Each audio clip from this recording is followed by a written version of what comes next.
Welcome back to A to Z here on Locked On Sports Atlanta, free on YouTube and wherever you get your podcasts. Search Locked On Sports Atlanta. Follow all the shows right here on Locked On ATL, a great network of shows. This is A to Z. You have Hitting Hard with John Chuckery, ATL Day Ones with Jarvis Davis and Tanisha Batiste. Our Braves postcast, God, I hope they start winning again after every Braves game as well. Locked On Falcons with Aaron Freeman, Locked On Hawks with Brad Rowland. Okay, let's get back to the Falcons here because this is rather alarming to me, and it's troublesome, and I don't like where this is headed. And I caveat all this by saying, and if you've listened to me on this show and you've heard me on radio here locally, or you've heard me talk about it, period, at any point in time, I like Arthur Smith. I think he's an excellent coach. I think he's really smart. I think he's innovative, and I think that he is a guy that is in a good position to help turn this franchise around.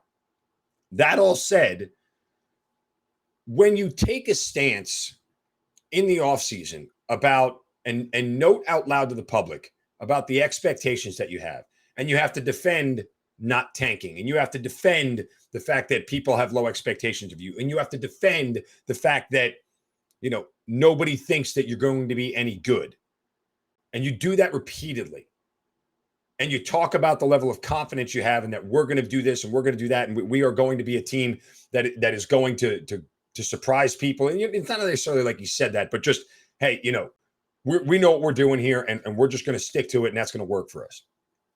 And I said repeatedly that sort of stance, I like it, I appreciate it, but it's setting yourself up if you don't win ball games. And as we got closer to the regular season, he sort of hammered on it a little bit more and hammered in on it a little bit more about, people on the internet and what people are writing and this, that, and the other. You can't have rabbit ears if you're a head coach in the NFL. That's the one thing you can't have.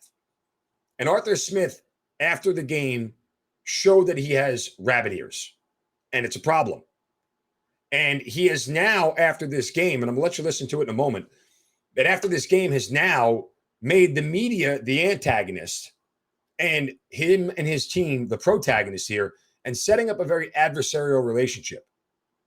I'm not saying that he can't be upset after a loss, and I'm not saying that in those moments after a loss that he doesn't have a right to be a little bit emotional. Of course he does. Those post-game press conferences are tough on a lot of coaches. How you handle them speaks very much to who you are and what kind of team you're going to be. But when you end your post-game press conference after walk off, before everybody was done, and you do it in this manner, there's only one way you get out of this. And it's a really, really tough path. Here, Arthur Smith, as he ended his post-game press conference yesterday.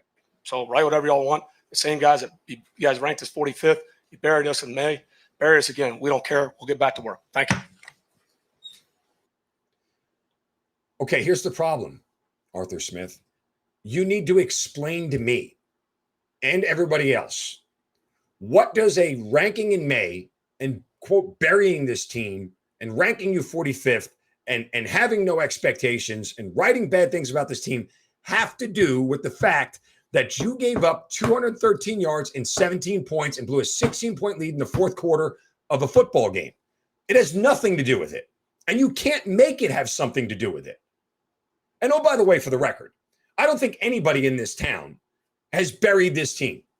I don't think anybody in this town has written this team off. In fact, I think most people in this town, most of the media in this town, have been rather objective and leaning positive towards what this team is. There are a lot of people, and I read everything that the media in this town writes. It's my job to read what they write. I'm a damn talk show host. I live off opinions. It's what pays my bills. So I read everything everybody writes, and I don't see anybody with the stance that this team stinks. They'll go nowhere. What they've done is they've talked about their ceiling and they've talked about their floor. They've been objective about the roster, what their strengths are and what their weaknesses are. I think everybody has been more than fair here locally to this team. If you want to talk about national media, that's a different conversation. If you want to say the national media, and they have, because we've went over those roster rankings and everything else, where they position group always put the Falcons near the bottom of the league, fine. But what Arthur Smith needs to understand is that is local media at the game after the press conference, and we're not the ones who have been writing you off. And to take that stance was poor on him. And he's only got one way out. And I'll tell you what that is here in a second. But first, a word from our friends at Coffee AM, the best small batch coffee roaster in America. Guys, I tell you about my morning routine. I get up, walk right downstairs, go right to the Keurig, pop in a K-Cup from Coffee AM with one of their flavored blends from around the world, whether it's Kenya, Sumatra, Tanzania, Costa Rica. All of the flavors are absolutely amazing. And I start my day that way because, well, I love great coffee. And it is fresh because it is roasted and shipped on the same day or very close to it. So you know you're getting a great product that is absolutely one that is going to taste amazing. And it smells great too. Tell you about that time when the box came to my house, you open it up and the smell just smacks you right in the face. That's Coffee AM. And that's why they're best small batch coffee roaster in America. And they're so good at what they do. Check them out for yourself. Go online, coffeeam.com/locked on. Check out the full menu of coffees, teas, and gift sets. Again, coffees from around the world, flavored coffees, espressos, teas, everything. Coffeeam.com/locked on. Look at the full menu. Use the promo code locked on at checkout. You'll get 15% off your first order. Again, coffeeam.com/locked on and use the promo code locked on for 15% off at checkout. Here's what Arthur Smith did yesterday to a certain extent. When you take this stance that we buried you and that we wrote you off and you're going to go back to work. Hi, if you don't start winning games, you look like the fool. You're making us the bad guy when your team didn't play to the level of expectation that you told us they would. So now you've given yourself a very small window to get through. And I'm not necessarily saying Arthur Smith didn't take accountability for the loss, but he brought up 2 or 3 times yesterday in the postgame press conference, rankings and what the media writes and what we said about you coming into this season. None of that has to do with the fact that you blew a 16-point lead. None of it. And you bringing it up only gives us more reason to continue to question you about the quality of your roster, the depth of your coaching, the ability for you guys to hold leads, the ability to not quote Falcon as we know it. I mean, it's a really, really tough stance to take. And I'm not sure why he's doing it. And somebody from his PR team better get their foot in his backside and tell him this is not the angle you want to go. The local media is not the bad guys. Forget about the national media. The local media has been very kind to you. They have wrote complimentary things about you. They've applauded your sense of, hey, we're not going to tank. Thank you, Jeff Schultz of The Athletic. But there are plenty of people who have not buried this team here locally. And for Arthur Smith to go down that road needs to be explained a little bit further. It genuinely does. Because I'm not sure why. There's no connection to what somebody wrote in May and what you did in week 1. Why bring it up? Why even acknowledge it?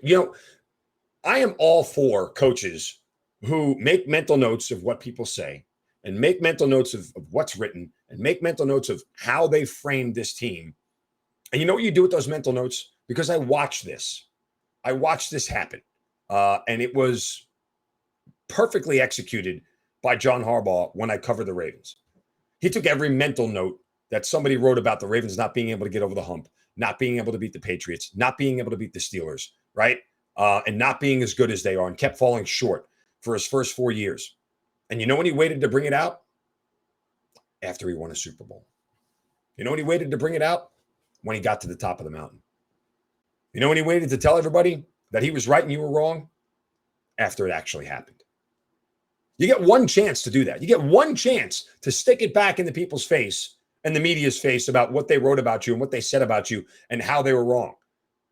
You don't do it after a week 1 loss where you blew a 16-point lead in the 4th quarter. That's not how that works. You don't get to tell your ex that you're better off without her after the next girl you date dumps you.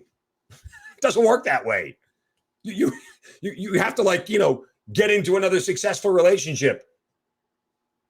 Because that's essentially what just happened yesterday.